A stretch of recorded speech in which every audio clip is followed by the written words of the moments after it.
بونسوار.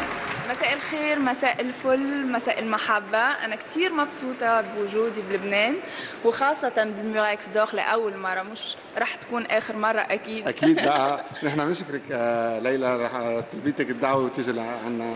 avec هذا شيء plaisir. بيسعدنا كثير. ميرسي. رح نقدم سوا فنانة كثير مهمة. أكيد. تفضلي.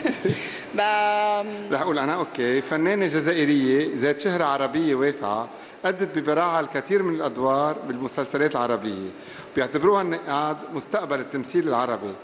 من أدوارها المهمة ذاكرة الجسد لأحلام مستغانمي، وتميزت بدورها بالإخوة، وحاليا عندها دور مهم بالعراب. أنا كتير فخورة لتكريم هيدي الفنانة لميراكس أفضل ممثلة عربية شابة عن دورها اللي لفت الأنظار في مسلسل الإخوة. الممثلة الجميلة والأنيقة والشابة والمغربية أمل بوشوشة. أمل بوشوشة.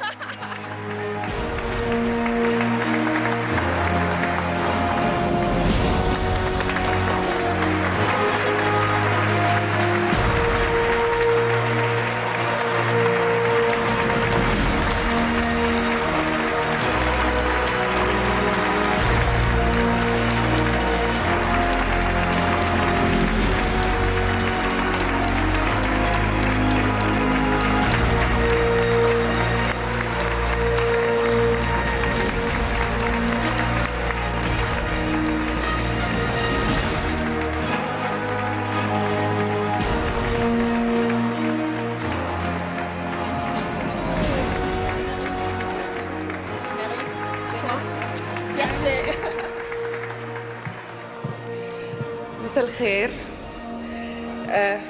تصحيحا لك ليلى جزائرية، بس نحن المغرب العربي. ايه المغرب العربي. المغرب العربي واحد. تحية للمغرب العربي. أنا اليوم سعيدة وفخورة كثير أن أكون موجودة بيناتكم وأتكرم في هذا البلد اللي شهد انطلاقتي. ما في شك أنه في كثير ناس ساهموا بوصولي لهذا المنبر، ومن بينهم طبعا مواطنتي السيدة أحلام مستغانمي، التي ومن خلال ذاكرة الجسد التي ستبقى إلى الأبد في ذاكرتي انفتحت لي أبواب الدراما. اسمحوا لي أشكر الدراما السورية اللي احتضنتني واعتبرتني منها وفيها. كل مبدعين الدراما السورية. سوري يعني شوي الإيموسيون عالية شوية اليوم. شركة كلاكات إياد نجار، كل الممثلين الأساتذة اللي اشتغلت معهم في مسلسل الإخوة. شكرا لكل اللي حب ميرا واللي كره ميرا. شكرا لكل الفانز اللي صوتوا لي واللي هم اللي وصلوني لهذه الجائزة.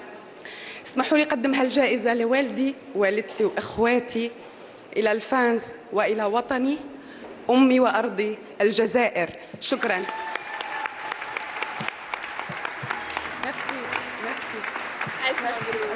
شكرا لك أمل. بطلب من الإعلامية غادة أبو عدل